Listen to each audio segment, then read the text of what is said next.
Welcome to the Wizard of Cause, your go-to podcast for social impact, where we speak to innovative businesses, how they give, and of course, the charities that they love and inspire them. Now, whether you're an entrepreneur, a startup founder, or a business professional looking to stay ahead of the curve, the Wizard will show you how to build lasting social impact on the world. Are you ready to grow, give, and be inspired? Let's get started. Hey, are you looking to scale your business from five figures to six figures or six figures to seven figures? If you are, I have the perfect thing for you. What I want you to do today is I want you to go download a book. This book is going to take you through my 3-pillar system. It's 100% free. All you have to do is go to growfast.cash. I say again, go to growfast.cash, and you're going to be able to download my free international best-selling book, which is called Be Good, Be Brief, Be Gone. You can take that book. It's going to help you scale your business to the next level. Again, go download it. Be good, be brief, be gone. Growfast.cash. I say again, growfast.cash. Enjoy. Welcome again to the Sharing the Credit podcast, where we actually jokingly call this the Wizard of Cause. That wasn't my joke. I didn't make that up about myself. But today I'm talking to a good buddy of mine for the past 9.5 minutes. That's actually, Navare and I have known each other for a little while now. He decided to stare deep into the abyss and eat the broken glass of working with nonprofits and charities on a daily basis and helping them what they do. Buddy, good to have you on the show. Good to be have. I appreciate you, Will, for this opportunity. I mean, you do the much harder work, right? I show up to be the supply sergeant. But again, for the kids in the back, tell us who you are, what you are in terms of intuitive. I know, but they don't know, right? And how you got to do what you're doing here. Yeah, so I'm Navare Carter. I'm a Texan. What? Web I'm a Texan. And Intuitive is a brand consultancy that I own, and we specialize in helping nonprofits grow, right? We help them to attract donors, we help them to gain more funding, and we help them to position them as an authority in their space with web design solutions and brand strategy. Buddy, okay, now I know what you do, and I appreciate what you do. And as somebody who's worked with businesses and nonprofits, charities for a long time, I've got a heart for charities, but boy, howdy, that is a certain lift, right? That can be some heavy lifting. I think calling it intuitive is it because you're like, buddy, this should be intuitive. It should be easy, right? It should be this simple thing. Is that what you see? Do you see people sometimes getting in their own way in terms of their messaging and their branding? I mean, let me back up for a second. What got Navare here and said, this is what I've got to do? Because that's not like you're not walking down the road chewing bubble gum after a baseball game one day and say, I know what I'm going to do. I'm going to go into nonprofits and help them with their branding and positioning. And no. How did Navare get from walking down the street chewing gum to intuitive and taking on this very specific line of work? Wow, that's a very interesting question. So the story behind that, it started out with me freelancing while I was in college. Okay. And from there, what ended up happening was I had a professor that gave us a real opportunity for a real design project for our final, but he didn't tell us. Lo and behold, we went through with that project, and it was for a bar, a jazz bar. At the time, I was living in DC, and we went down there to the bar. And mind you, I was young. So I wasn't even 21 yet. So we went down there to the bar to show the owner our work. And he wasn't available at the time. Everybody's taking shots. I'm drinking cranberry juice because I'm not old enough. I'm like, after a while, everybody's enjoying themselves. I'm like, man, I'm out of here, What was a waking up experience for me because when I left, the owner came and he actually wanted to work with me and chose my work. And that would spark the interest in me that, okay, I can actually do something with this. For real, for real. And it kind of He like had the sparked. guy doing the cranberry shots, and he's like, "You're the guy I need to work with." As opposed to all these alcoholics. You're doing shots of ocean spray over here like a hardcore alcoholic. Right. That is a Definitely. storied entrance, my friend. I appreciate that kind of start. All right. Yeah, it's funny, but so I ended up missing out on the opportunity. I actually didn't get it, even though he chose me. I wasn't there, and it was a hard lesson learned. But from me, it gave me a wake up call that like, okay, if you take this serious now while you're still in school, you can actually do something with this. And that sparked the interest to start freelancing early on. Hmm. Of course, along the journey, that grew into me taking it serious and starting a business, and eventually moved to Texas, where now I've gotten to the point where I decided to niche down in nonprofits.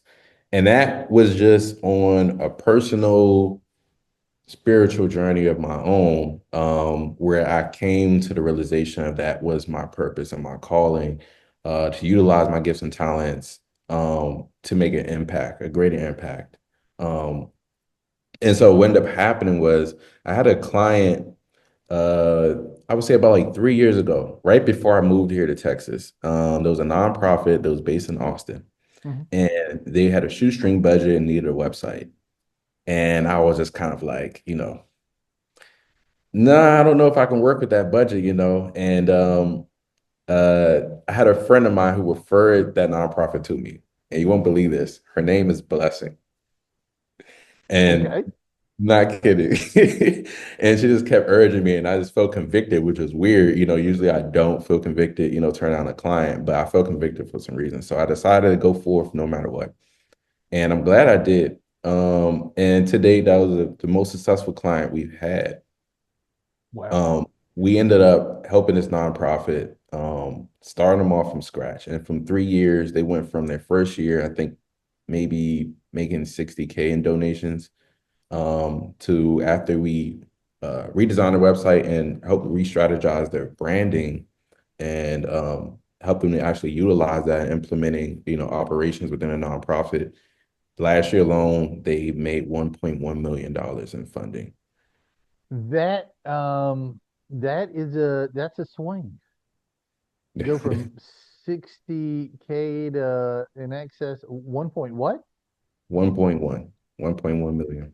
Man, that's meteoric, mon frere. That's okay, so here's the natural question.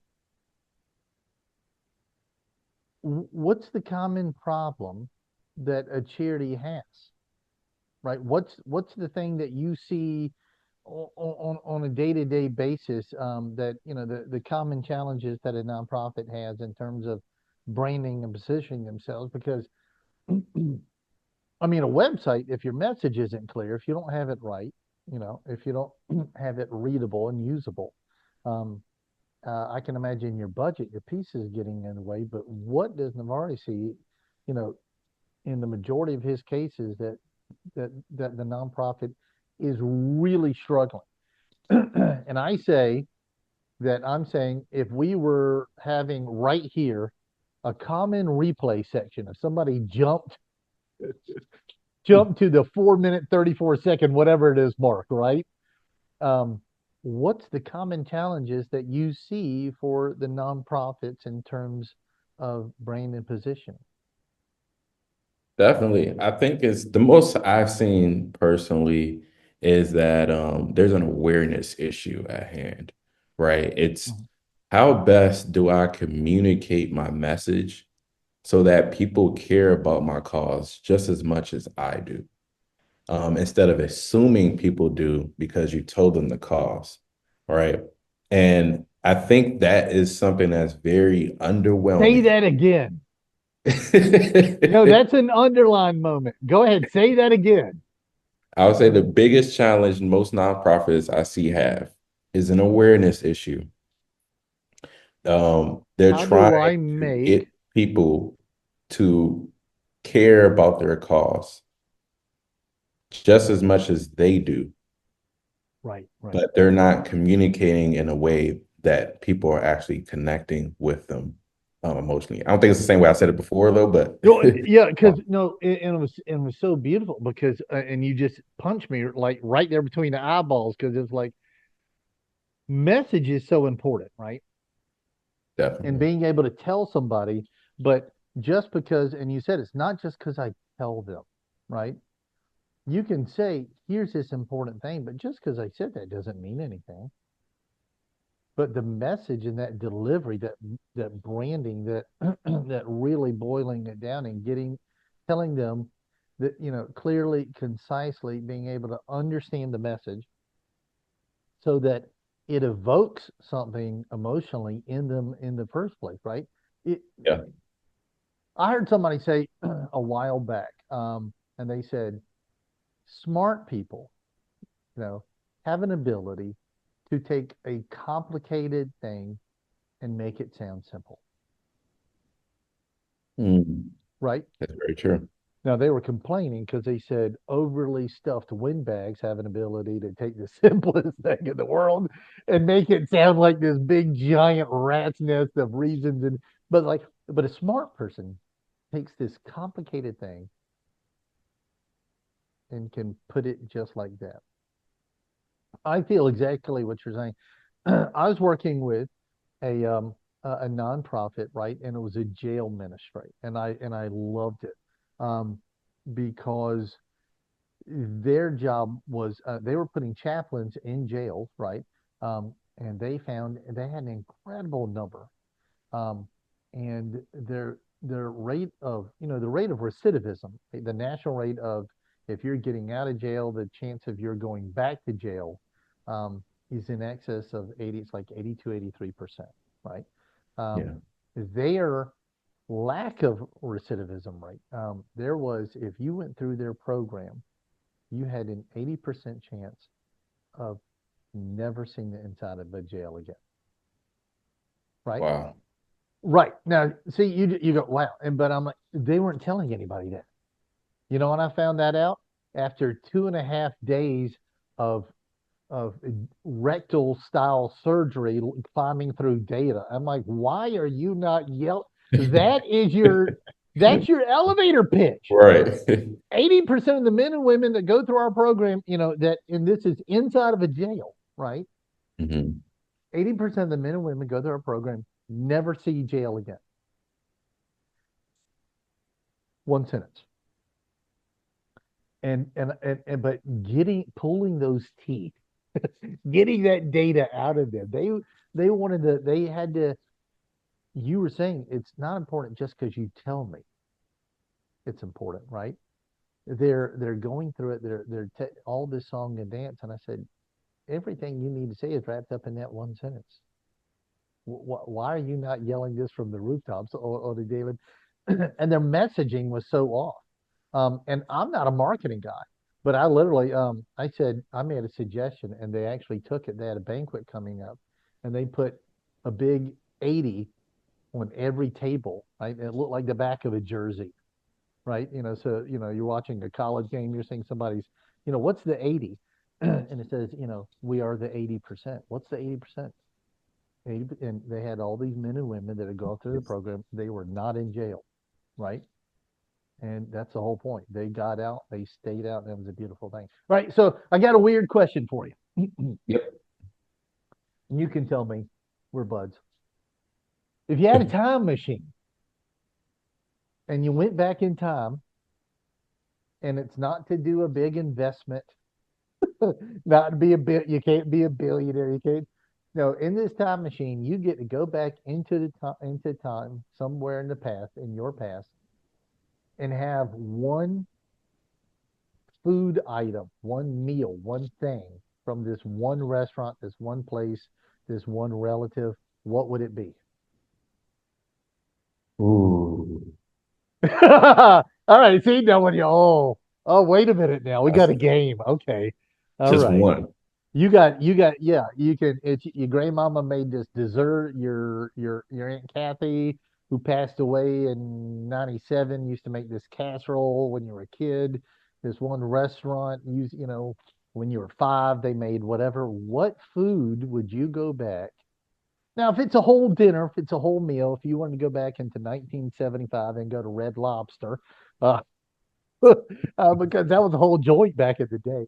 But where would Navarre go? What would you eat? It'll be Grandma Jean's sweet potato pie, but she only makes it during the holiday seasons around Thanksgiving and Christmas. That's the only time she'll make it. And I moved already to Texas, so she's up in Virginia. So it's just kind of Well, she's still here. You can go get that. Okay. yeah, Well, but hey, my wife makes this. I'm Savannah, Georgia, right? We eat sweet potato pie. And I'm out in Denver. I'm at one of these things there. Like, what are you talking about? And I said, my wife's sweet potato pie has 2 sticks of butter in it, right? It is not healthy. Um, and it's her great aunt's, recipe, but it was, and she said she will make no qualms about it. She says they lived long, healthy, butter-filled lives, and that was pretty good. Okay, so so tell me something. It's one thing, when we're talking about these are the main things that people go through. So talk to me about it intuitive for a second. Um, and I love that name, right? Because when something really is intuitive, it's a joy to work with, right? Isn't just you're not sitting there and it's like, were these instructions for this device, right, translated from Chinese and then into Spanish and then back into English, right? Because they're the worst directions of the world. When it just when it flows and it's easy and it's natural, when it works intuitively, that's the best, right? And so, what is intuitive? What are the main pieces that you do for the charities you work with? What are key services for intuitive? So, like, if you're about to talk to a charity and you haven't quite seen the either pretty decent work that they're doing in their message, or sometimes complete explosion in messaging, right? Whatever it may be, when you go in, what do you know? These are the several things that we do, and more than likely, it's going to be 2 or 3 items out of this buffet that we're going to pull out of the toolbox. What does Intuitive do as key services to its organizations to work with? definitely. So we narrowed down to only like 3 services that we Oh, noticed. okay. All right. It's brand strategy, Mhm. there's website design, and there's brand identity design. Okay, so just those 3. So all I do is I lift a continent on my left shoulder. I pull the moon out of the sky on my right shoulder, and I build a new constellation in the nighttime sky. That's you just narrow it down to those three bare items. That's what. Gotta keep it simple. Oh yeah, yeah. Okay. I mean, it's um no, and I get in terms of the message and the bringing the identity, and I guess, man, once you've got that, I think the website would half build itself, wouldn't it? But I mean, those are two, again, those are two heavy lifts. Those are not those are not small items. Um, what's it? Definitely. Give me somebody. So like, give me what about like a little success story? You come in and don't don't embarrass somebody if it was if there's a real explosion, right? If there's a total dumpster fire, but walk me through an idea of somebody like they were really suffering with this. This is how they were off, and you got them up and running, and all of a sudden they're cooking with gas. Yeah. Well, I would say first, before we work with anybody, the only way you could solve anybody's problem is to first truly understand what their problem is. A lot of times people think that a certain want or need is the solution to the problem that they're avoiding. And that's not always true. It's kind of like going to the doctor, and your stomach is hurting and you just can't go to the doctor and, tell them what they should prescribe for you. Right, you know, right. they got to do the test and understand. And that's pretty much what we do in the same process, right? If we come to a client, not everybody needs a website. But it's really more so to figure out where are you trying to be, right? What does that look like? And what is really stopping you, and ask the hard questions, the things they're not thinking about. And from there, what we want to do is find out what is that value, right? That's driving you to, you know, sacrifice in your life to go down this road of ambition to, fight for this cause. And once we find out what that really is, and then like, okay, so what is the case of why you seem to can't get to the destination? Like, what is it? And people, will start throwing out things they feel would be a solution for it, but not actually focusing on what is the real problem. Mm. That's where we come in and diagnose with brand strategy. We figure that out for you. We do the thinking. And so that honestly saves so much time and energy and effort, because now if we dive in, and what I like to call brand therapy is where I really like to call the whole process as a whole. Brand therapy. I love that. Yeah, and it really feels like therapy, right? We have to ask the hard questions for you to really dive in deep to figure out what it is that's unique about what you have to offer. Because it could be another nonprofit that's, offering to fight towards the same cause. But we need to figure out what is the reason behind your cause and how you're planning to make a difference and a change. And just strategizing what that clarity of that messaging looks like for you to make an emotional connection with people. So you're not outside just, making charitable solicitations, everywhere. We want you to actually make an impact, and emotionally connect with people. And there's a method and a framework to do that, efficiently to get results. And we just carry that on through any presence of, web design, online presence for you to, to get that message and to get that end solution you're looking for. Looking to grow your business beyond 5 figures, 6 figures, 7 figures plus? What I want you to do is go download this book. The title is called Be Good, Be Brief, Be Gone. It will help you grow your business past 5, 6, and 7 figure. Go download the book today. Growfast.cash. I say again, growfast.cash, and download the book for absolutely free. I think you're a much more mature person than I am. I would want to go in there and go, "Holy, look at this!" But this part is a dumpster fire. But the way you say it, you're like, "No, we've got to go in there. We've got to talk to them. We've got to do a little exploration. We've got to find out a little bit first, walk through it, and then we end up finding out the real data." There's an old, there was a master of his craft years ago, and he said, and it's been quoted many times, he says, slow is steady and steady is fast. Right? Because you can sprint along and bust your backside or your face or overshoot your target because you don't know where you're going. And to stop in there and do the data mining of the people and walk through it and say, all right, but what are we really trying to get? What are we trying to do? They're already trying to throw out solutions. Hold on. We're in brand therapy right now. Let's get we can't build a message if we don't know what we're trying to achieve, right? There was Right. one other guy said, he said, I cannot run a race if I don't know where the daggone finish line is, right? A sprint and a marathon, or you run those a little differently, and you better you better know, where that finish line is. Is it 100 yards away or is it 3 days away? Right. Um, I love that brand therapy. Okay, we're uh we're going into some holidays. Everybody has seen the movie The Christmas Story, and the boy and the BB gun and Love it. huh? I said I love that movie. He goes, the greatest gift I've ever gotten or would ever get, right? He's just so here's my question for you, Navar.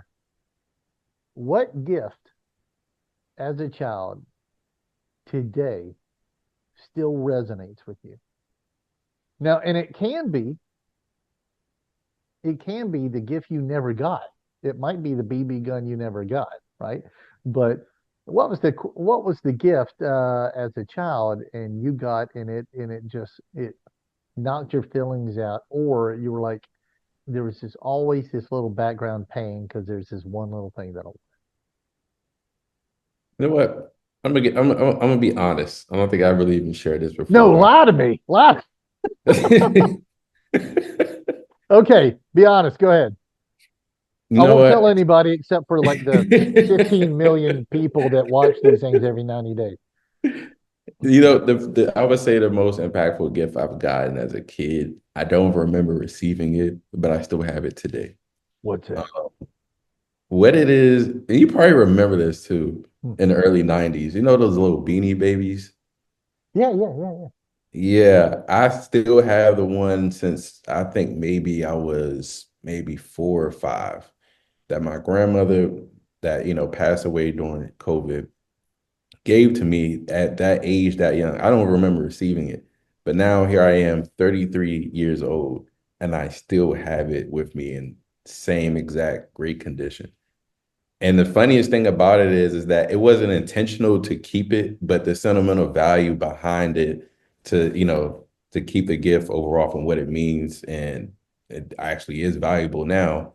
To pass down, once I had my first kid, uh, I would say probably like the greatest gift because I don't remember even receiving it. I don't remember if it being like a big part of my life as a kid, having that toy. yeah. But for some reason, throughout the years, I've lost toys and damaged and broke Right, stuff. right. I still have this thing. So it's just kind of like, but yeah, that's pretty much I would say what it is. Okay, so it's a beanie baby. A beanie baby of what? What beanie baby? It's a dog. A dog? Okay. Dog. Yeah. You got the beanie baby dog from your grandmama.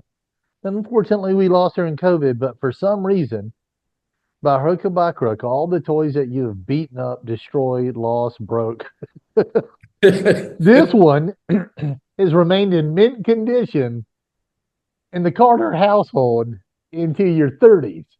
Yeah.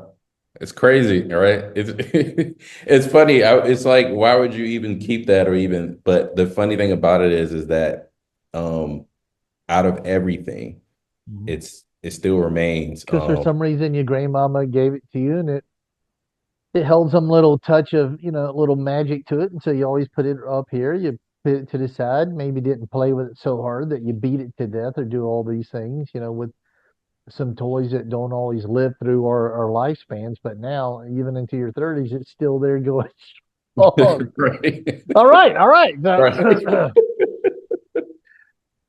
So, um, okay, so Professor Carter is coming up to the podium.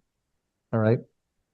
And there's a symposia, and he is talking to nonprofit leaders, decision makers, and he's got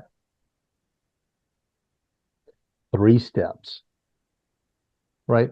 3 steps that he would give them to start improving their branding, their positioning, even before working with, even before them going and saying, hey, we need Intuitive to come in here and rip out the whole engine and branding and everything else.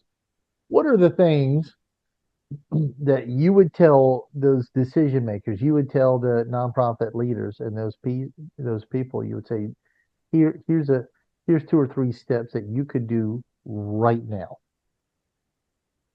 Mm, Well, I would say honestly, the first thing is if they already have an audience, Mhm. right, that they have behind them, I would find one central focus thing about your brand that stands out more than anything else that's memorable about you and create a whole campaign behind it. So honestly, with that, and I'm this is a really good gem to actually like use seriously, um, because can't nobody copycat. And the first thing it starts with is a story. A lot of times, as we said Amen. earlier, Amen. A people do not story. share their stories. And that's what people want to hear because that's it's unique to you, right? Can't nobody tell your story other than you. And that's what makes you unique. And that's the part that people need to hear. People need to know. No matter you think it's not important or it's unrelatable or whatever, you don't know that, right? You may think that because of the circles we may live in individually, but Mhm. there's a whole world out there, people who need a voice that don't have a voice that's popular yet and they need to be felt heard and relatable to. That's where you come in at and you tell your story. And somebody's going to resonate with that and be like, I can relate. Like, oh man, I thought there's somebody else that's like me. And if they're fighting for a cause, right? And you're the leader behind it and the guide behind it and the champion, the advocate, they're going to support you, right? Because it's like, I found my people. Like, that's my type of person that I like to hang around with. And I support what they're doing. And these people will follow you to the end of the world and back. And so that's what you want. To make those emotional connections, share those stories. And if you have a cause built around it already and offerable solutions, to help the cause, people would get right behind you. I think that's something that's very underlooked. It doesn't matter how big the organization is or how small it is. I think that's the most important thing. And I would say to keep telling that story, and keep telling stories that, relate to the same, situation or cause. And it'll definitely break through. Definitely. One, that's too much nuggets of wisdom. Because and I said this, and key business leaders, right? You say what the top CEOs say, and that is, wait a minute, there's you want to make this giant magical thing. You don't know what your key data is. Just ask, and you can even go back as simply as asking your low hanging fruit, your followers, your database. What is the thing that these things that have moved you on this, and you find something that's hitting 70, 80% of them. You've that's a huge swath, right? And to be able to know that helps your branding is an amen campaign right behind it. 99% of people don't do that. Storytelling, a number one. I read a thing and they did a study on this, right? We're going to get a little Star Trek on you, right? Do a little Vulcan mind meld. But then, and the name of the article, they said the Vulcan mind meld technique. And they said, wait a minute, it sounds fancy, but just tell somebody a story. They said, this is why it works so well as children, and children remember stories for the entirities of their lives. Now their brains are empty sponges waiting for something to come in, right? But if you give them that, and when you say once upon a time, and you start telling this story, they said if you did this thing and you were in laboratory, and Will had the little things all over his head with the wires coming out of it, and we did the same thing in Navare. If I'm sitting there and say, once upon a time, there were three little pigs, and we do this, and they say your brain waves and my brain waves would literally sync. How freaky is that, right? That Now, is. if I said to describe what the pigs are wearing, what's the color of the house, yada yada, doesn't matter, right? You can build a different picture in your brain than I'm going to build a picture in mine, but the big picture, the main story I'm trying to convey, because I did it in a story format, Navare would carry that for a long time. Amen. Amen. I love it, right? That's too good to be free. So I'm going to have to bill everybody. Watch it. I'm kidding. That's cool. Just That's the free stuff I give away. So that's the there's free not that I stuff. What's imagine pay for it. okay? So I got to ask you one other question. You know the movie Star Wars. Yeah. You know the Death Star. Yep. Okay. So I'm in my X-wing fighter. Navari's over here in his ship. Maybe it's an X-wing fighter also. We're about to make the run on the Death Star. What song does Navarre put in to get jammed up into? Okay, I'm ready. Not while you're actually in there fighting, shooting through the trenches and you've got TIE fighters trying to kill you. But what song do you put in to your CD player, your cassette player, your 8-track tape player? What record do you put on in the back, with your astromech droid? What song does Navarre put in there to pump it up because he's about to make the run on the Death Star? Good question. Come on, man. You got to get your adrenaline and don't pick Highway to the Danger Zone, right? That's just well, it's a dogfight. No, no, no. So, um, um, wow, and that is it a good can't be question. White Christmas. I don't think that's going to get anybody pumped up. Off top of your head, what do you think it'd be?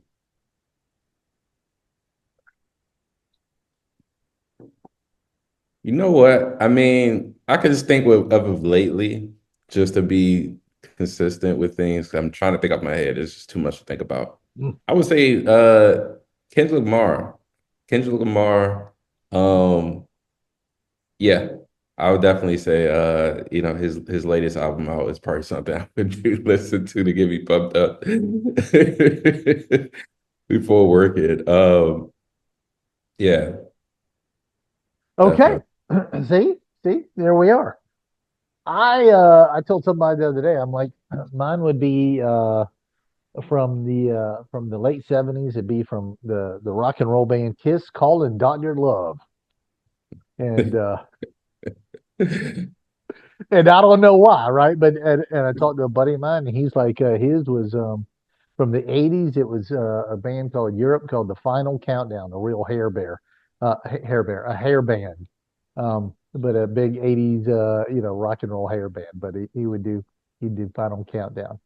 So I like hearing what comes out of it. I've had somebody pick a country and western ding ding ding ding, ding and you're like that gets your blood really fired up. That's what he's like. I don't know. The first thing came, I said, okay, right? There's no wrong answers. That's as close as you could get to one. But That is funny. but if that's what gets you pumped up, per usual, I've completely enjoyed this. Right, this was a lot of fun. We don't want this to be boring. Um, Absolutely. but now for those of you in the back, um, if you would like Navarre to come in there and help your nonprofit, he is willing to talk to you, right? We're going to have his information, everything right down below, and we'll help you do it. And best of all, of course, with sharing the credit, we help you find long-term permanent funding by getting the businesses that know you and love you to automate their philanthropy to you. Now, that's no secret. Navarre himself is an expert in that. He can even help you do it. So you don't even have to talk to me about it when you're talking to Navarre, as he is helping you streamline and make your messaging, your branding, the positioning of your nonprofit be as intuitive as possible and easily digestible to all the people that see it. Or as he says, so that when you tell your story, it comes across to them as important to them as it is important to you. And I think that's a rich way to say it. Navarre, what did I leave out? Well, all I have to say, if it's not simple, it's not intuitive. The, too good to be free. That's going to be an extra 35 cents on everybody's credit card. We'll just swipe that. Um, now again, but Navarre's link and his information is going to be down below. So if you have any questions, we want you to feel free to click right through that, go directly to him, and since you are in the nonprofit world, keep doing what you're doing. The world, your community, but also the world at large needs you fighting the good fight. If you are a businessman or woman, and you would like to help those nonprofits, long-term sustainable funding is always the best option. We call it the three-way win because it helps you, it helps that charity, right? They're not circling the drain. They're not having to worry about their funding as much as they used to. And like I said, it helps the community. It helps the world. Navare, thanks for coming on board with us once again. And we will put all of your information down below. Looking to grow your business beyond 5 figures, 6 figures, 7 figures plus? What I want you to do is go download this book. The title is called Be Good, Be Brief, Be Gone. It will help you grow your business past 5, 6, and 7 figure. Go download the book today. Growfast.cash. I say again, growfast.cash, and download the book for absolutely free.